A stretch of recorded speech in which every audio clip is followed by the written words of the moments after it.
전을 보기 위해서 오늘 기호 1번 황영철 의원과 함께하겠습니다. 안녕하십니까? 예, 반갑습니다. 네. 오늘 오디션 자리라는 건 아시죠? 네. 와보니까 오디션을 본다고 해요. 그래서 무슨 이 국회의원을 불러놓고 오디션을 보냐 좀 뜬금없다는 생각도 좀 들고요. 네, 국회의원 되기보다 이게 훨씬 어렵습니다, 여기. 그렇습니까? 네. 네네. 훨씬 어렵고요. 그리고 국회의원은 그나마 국민들의 투표로 선정이 되지 않습니까? 네. 네. 저희는 제 맘대로입니다. 그 오디션. 전혀 공정하지 않고요. 그냥 네. 제 맘대로 하고 있고. 2번 네. 후보는 아마, 예. 누가 될지 아십니까? 모르겠습니다. 2번 후보는 본인이 모를 텐데 아마도. 제가 연락을 했기 때문에 제가 마음에 두고 있는 분이 있습니다. 네네. 이혜훈 의원이 여기 고정 출연 시작하신 다음에 당대표 되신 건 아시죠? 네. 네. 뭐 상당히 자부심을 갖고 계시네요. 네, 저도, 그건 뭐 팩트입니다, 팩트. 네. 글쎄요, 우리 바른정당의 당원들이 동의할지 어떨지는 제가 모르겠는데, 예. 국민들은 동의할 것 같아요. 예, 국민들은. 시청자분들도 역시. 예. 그리고 혹시 이혜원 의원이 당대표가 되는 게 이 뉴스공장의 덕을 조금 본 것 같다고 생각하지는 않으십니까? 이혜원 의원이, 그러니까 인지도 측면에서 제일 높았어요. 국민들에게. 왜 높아졌겠습니까? 네. 그래서 그런 주장을 하실 수 있다고 생각은 드는데요. 일면 동의하기도 하고, 네. 일면 또 동의하기 어려운 것도 있고 좀 그렇습니다. 동의하기 어려운 부분 듣고 싶지 않고요. 네. 자, 제가 근데 누군지 소개를 안 해드린 것 같아요. 바른정당의 황영철 의원이 나오셨습니다. 네네. 아니, 어떻게 되는 거예요? 지금 소개도 안 하고. 생각해보니까. 본인이 예능감이 좀 있으십니까? 솔직히 없죠. 예능감 없는데 지금 들어오기 전에 이 프로의 분위기라는 걸 많이 말씀해 주셔서 좀 맞추려고 노력하는 편이에요. 제가 원래 이렇게 말을 이렇게 막 하는 스타일이 아니라 좀 정제된 표현을 좀 많이 쓰는, 어떻게 보면 좀 젠틀한 스타일이라고 좀 많이 말씀하시는데, 그래, 역시 맞추려다 보니까 좀 쉽진 않을 것 같아요. 네. 젠틀한 스타일. 자, 그러면은 젠틀해지기 어려운 주제부터 홍준표 대표가 예상대로 당선됐습니다. 네. 홍준표 대표에 대해서는 어떻게 평가하십니까? 홍준표 대표하고 저는 개인적 인연이 굉장히 오래됐어요. 오래됐고 그래서 인간적으로는 제가 굉장히 좋아하는 정치인입니다. 인간적으로 좀 소탈하고 담백하고 그리고 사람 냄새가 나는 좀 그런 정치인이죠. 그래서 자유한국당 대표가 되신 거 축하드리고 그 자유한국당을 잘 이끌어주길 바라는데 그러나 정말 대선 과정이라든지 또 최근에 홍준표 대표의 여러 가지 언행을 보면 대한민국 정치를 믿고 맡길 수 있을까라는 그런 수척한 염려가 좀 들어요. 그래서 이제는 좀 잘 다듬어지고 그리고 준비된 언어들 그리고 준비된 방향 좀 일관성 있는 그런 모습을 좀 보여줬으면 좋겠다. 일관성이라 하면 어떤? 홍 대표님이 어떤 때는 참 강하게 또 친박에 대해서 문제 제기를 하고 우리가 친박을 넘어서야 된다라고 얘기했다가 또 어떤 때는 이제 그 등 뒤에서 또 자기 지지 세력을 끌어안으려고 하는 지지 세력을 삼고자 하는 것들 이런 것들이 또 보이고 그리고 정치의 쇄신과 개혁을 말하지만 어떻게 보면은 아직도 구태스러운 보수의 모습을 보이고 있다. 이제 이런 측면에서 봤을 때 대단히 좀 저는 우리 바른정당에서 홍준표 대표나 자유한국당에 대한 논평이 나갈 때 같이 이렇게 논의를 하면서도 어떤 말을 근거로 해서 우리가 논평을 해야 될지 참 어려운 부분이다. 이런 얘기를 많이 했어요. 그러니까 어떤 때는 마음에 들었다가 어떤 때는 참 마음에 들지 않았다가 이렇게 하니까 대단히 좀 우리로서도 공격하거나 어떻게 보면 지지하기가 참 어려운 그런 캐릭터를 가지고 있다고 봐야죠.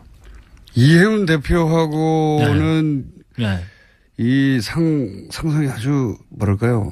네. 두 분이 잘 어울리기 어렵지 않은 캐릭터 아닙니까? 두 분 다? 뭐 몇 가지 사안에 대해서 논쟁이 시작되면 아마 피 튀기는 설전이 있을 거라고 봐요.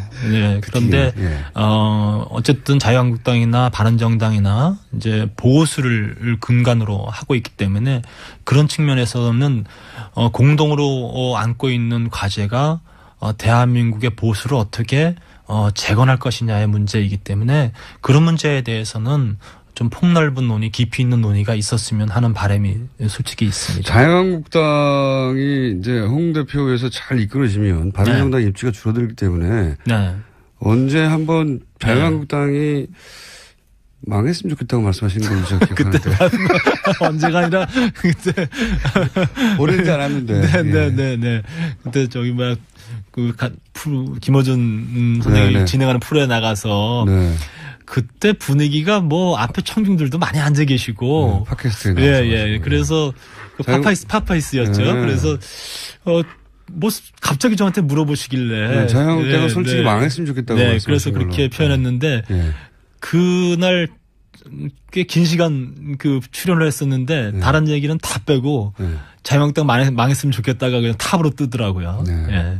그러니까 그게 진심이신 거죠? 솔직히 자유한국당이 망하고 바른정당이 우뚝 섰으면 좋겠다는 생각이 제 생각이죠.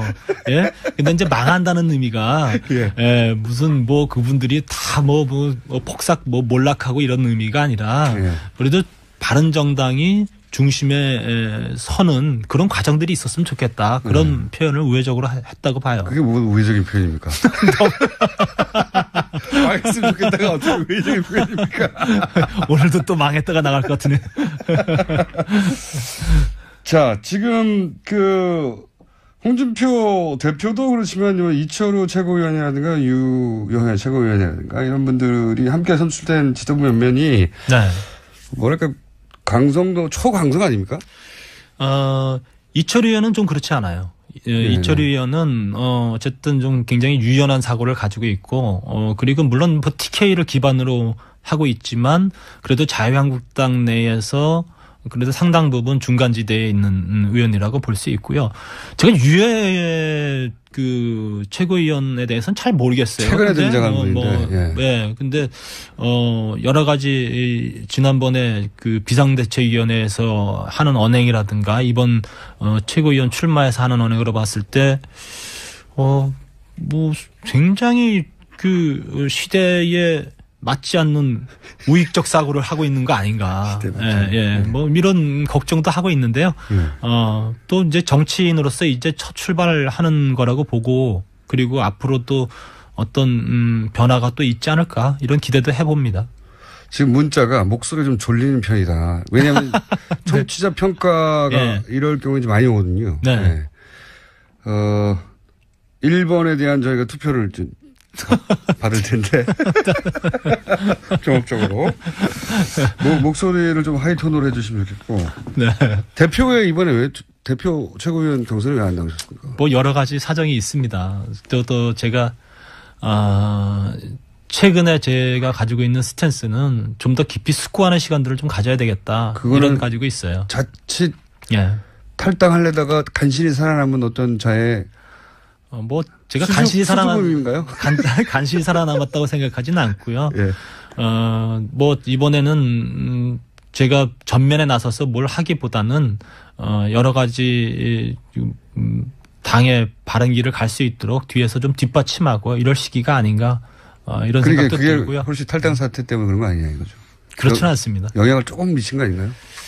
오히려 제가 복당하면서 당의 원내교섭단체를 탈당을 번복하면서 원내교섭단체를 유지했고 어찌 보면 더 중심적으로 나서서 해야 될 시기라고도 생각도 해봤어요. 해봤는데 여러 가지 고민스러운 일들도 있고 그래서 좀 더 내 자신을 좀 더 숙고하고 여러 가지 고민스러운 일들이 뭐죠? 저희는 그걸 이 자리에서 다 말씀드리기는 어려워요. 개인적으로도 굉장히 어려운 일도 좀 있고요. 그래서 살이 찌셨나? 저처럼 살이 빠졌어요. 국민의당 사태는 어떻게 보십니까? 일어나서는 안 될 일이 일어났다고 보고요. 단독 범행일까요? 단독 범행이라고 보기 굉장히 좀 어렵죠. 사실은 이런 큰 일들을 그 어느 한 사람이 했다라고 보기는 어려운데 이건 당직자도 분명히 해보셨기 때문에 예. 사실 당이 어떻게 올라는지 잘 알지 않습니까? 예. 예. 그런데 중요한 거는 안철수 후보가 이것을 알았느냐 몰랐느냐의 문제라고 사전에? 봐요. 예. 그래서 저는 안철수 후보가 이 사실을 알고도 묵인했을 리는 없다고 생각이 들어요. 예. 제가 그게 뭐 봤던. 상식적인 추정이죠. 예. 그래서 다만 대선 과정에서 이런 중요한 문제들이 어떤 중요한 핵심 역할을 하지 않는 사람에 의해서 단독 범행으로 저질러지기는 참 쉽지 않았을 거다. 그렇죠. 예, 당이라는 그렇게 게. 봐요. 예. 예. 제가 그 예전에 이제 우리 새누리당 전신인 신한국당의 이제 차떼기 그런 것들을 봤을 때도 그런 큰 일들이 뭐 어느 한 사람에 의해서 이루어지거나 그러니까요. 그러지는 않거든요. 그런 측면에서 봤을 때 적어도 이 문제가 지금 현재로서는 뭐 밝히기 어려운 부분도 있고 그러겠지만 단독 범행을 보기는 어렵지만 안철수 예. 대표까지 가지는 않을 것이다. 네, 저는 그렇게 저도 생각합니다. 요약하면 그런 거네요. 네. 예. 그럼에도 불구하고 안철수 대표의 입장 표명은 너무 늦은 거 아닙니까? 그러게 말이에요. 저는 저기 입장 표명이라든지 어떤 정치적인 대국민 담화의 형태는 타이밍이라고 보거든요. 예. 근데 이 타이밍이 늦어지면 늦어질수록 뭐 숨기는 거 아니야? 숨기려고 하는 것 아니야? 이런 오해를 받을 수밖에 없고 자기가 책임에서 벗어나려는 책임 회피로 국민들에게 비춰질 가능성이 있거든요.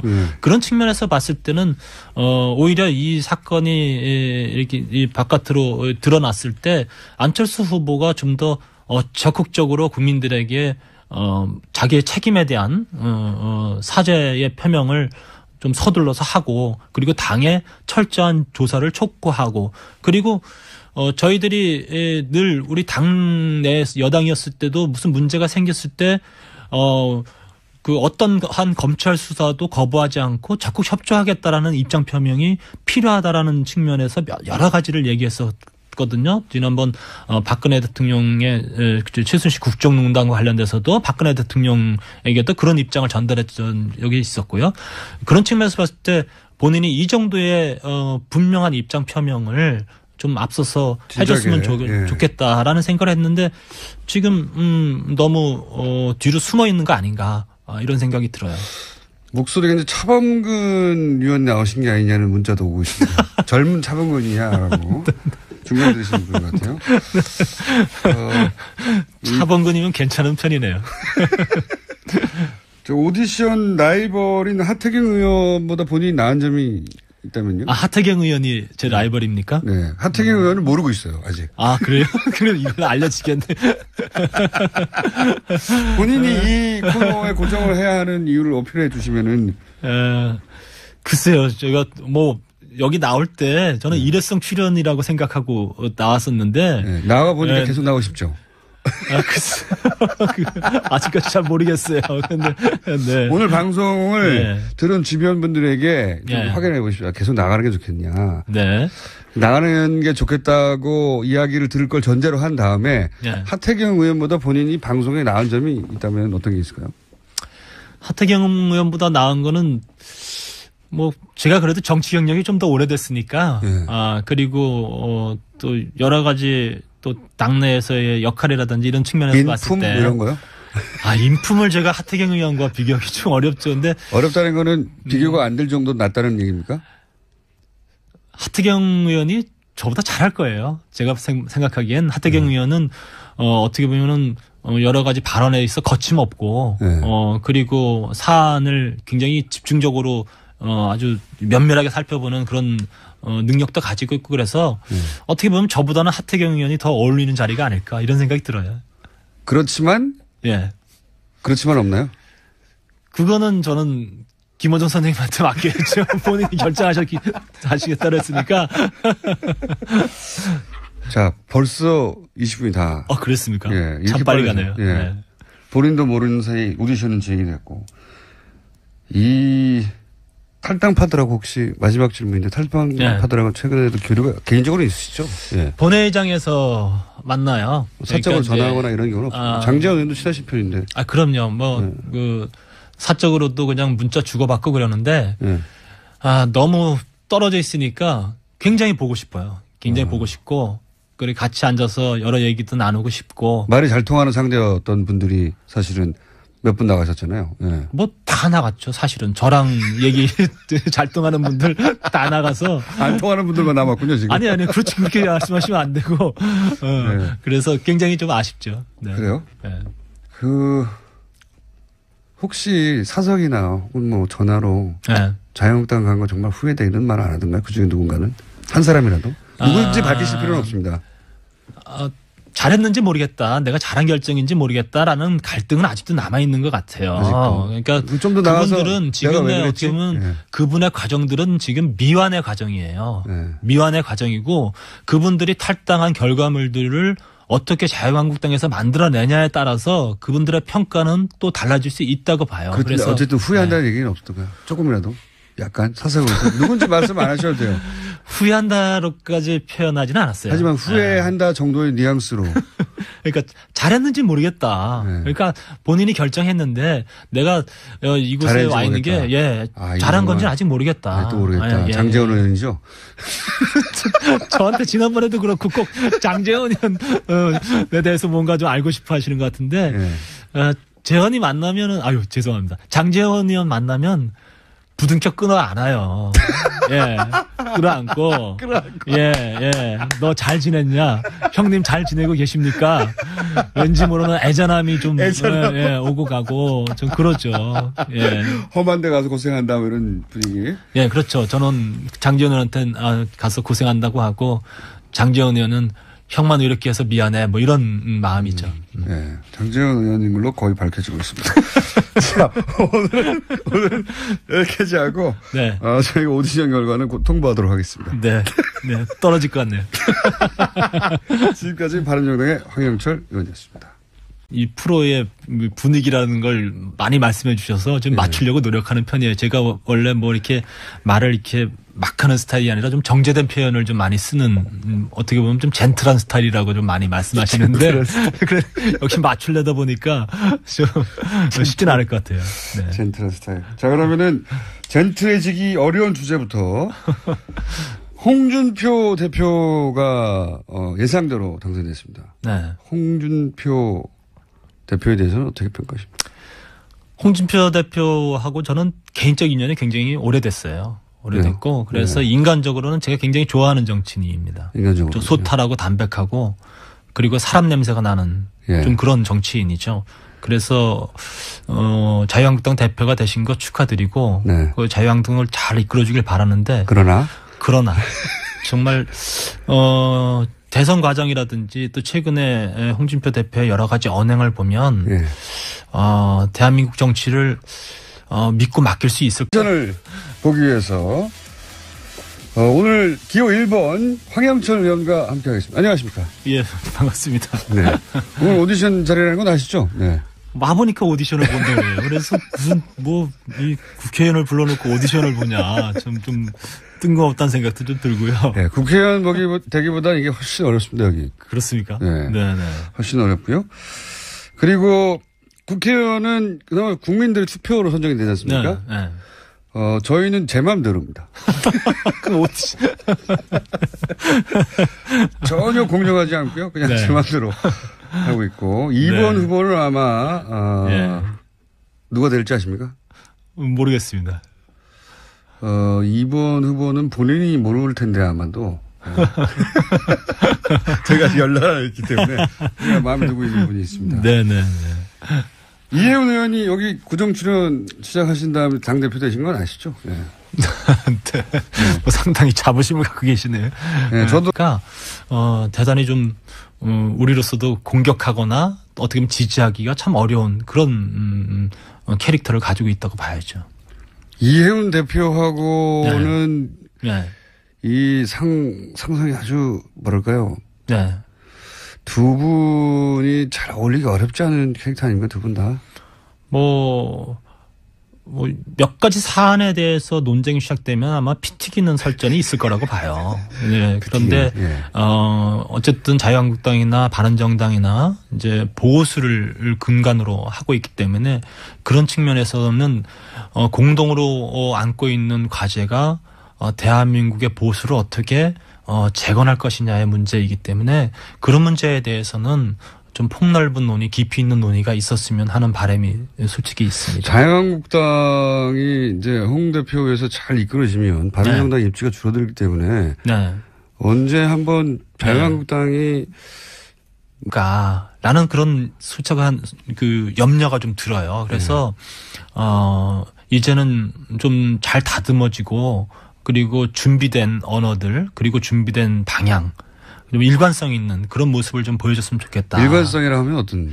그 홍 대표님이 어떤 때는 참 강하게 또 친박에 대해서 문제 제기를 하고 우리가 친박을 넘어서야 된다라고 얘기했다가 또 어떤 때는 이제 그 등 뒤에서 또 자기 지지 세력을 끌어안으려고 하는 지지 세력을 삼고자 하는 것들 이런 것들이 또 보이고 그리고 정치의 쇄신과 개혁을 말하지만 어떻게 보면은 아직도 구태스러운 보수의 모습을 보이고 있다. 이제 이런 측면에서 봤을 때 대단히 좀 저는 뭐 우리 바른정당에서 홍준표 대표나 자유한국당에 대한 논평이 나갈 때 같이 이렇게 논의를 하면서도 어떤 말을 근거로 해서 우리가 논평을 해야 될지 참 어려운 부분이다. 이런 얘기를 많이 했어요. 그러니까 어떤 때는 마음에 들었다가 어떤 때는 참 마음에 들지 않았다가 막 이렇게 하니까. 그건 뭐 팩트입니다. 팩트. 네. 글쎄요, 우리 뭐 바른정당의 당원들이 동의할지 어떨지는 제가 모르겠는데, 국민들은 동의할 것 같아요. 예, 국민들은. 당원 시청자분들도 역시. 예. 그리고 혹시 이혜원 의원이 당 대표가 되는 게 이 뉴스공장의 덕을 조금 본 것 같다고 생각하지는 않으십니까? 이혜원 의원이 그러니까 인지도 측면에서 제일 높았어요. 국민들에게. 왜 높아졌겠습니까? 네. 그래서 뭐 그런 주장을 하실 수 있다고 생각은 드는데요. 일면 동의하기도 하고 일면 또 동의하기 어려운 것도 있고 좀 그렇습니다. 동의하기 어려운 부분 듣고 싶지 않고요. 네. 자, 제가 근데 누군지 소개를 안 해드린 것 같아요. 바른정당 황영철 의원님 나오셨습니다. 네. 아니 뭐 어떻게 되는 거예요? 지금 소개도 안 하고. 생각해보니까. 본인이 예능감이 좀 있으십니까? 솔직히 없죠. 예능감 없는데 지금 저기 들어오기 전에 저기